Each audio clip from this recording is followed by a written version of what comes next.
Welcome to Padmaja అమ్మమ్మ. మేము ఈరోజు శుక్రవారం ఏ విధంగా పూజ చేసుకున్నామో చూడండి. ఈ విధంగా పూజ చేసుకుంటే మనకి అంత లక్షణంగా ఉంటుంది, అంత బాగుంటుంది అన్నట్లు. దాని కొరకు మనం కొంచెం శ్రమ పడైనా సరే ఈ విధంగా చేసుకోండి. ఇదిగో వెంకటేశ్వర స్వామి చూపించు,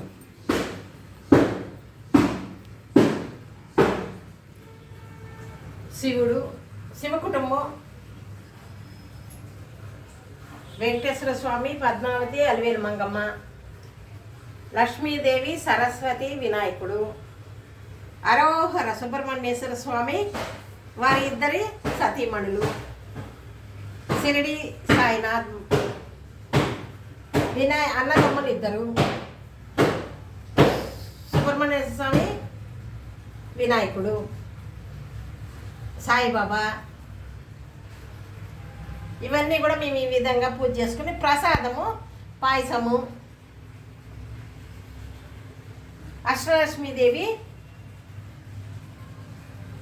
దీపారాధన అందరూ ఈ విధంగా చేసుకోండి.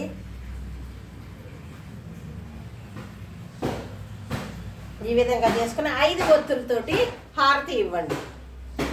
దగ్గర చూపించండి ఒత్తుల్ని. 5 ఒత్తులతోటి హారతి ఇవ్వండి.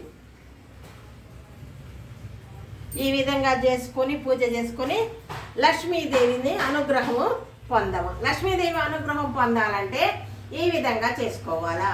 శ్రీమాత్రే నమః, శ్రీమాత్రే నమః, శ్రీమాత్రే నమః, శ్రీమాత్రే నమః, శ్రీమాత్రే నమః, శ్రీమాత్రే నమః, శ్రీమాత్రే. అవును ఎందుకు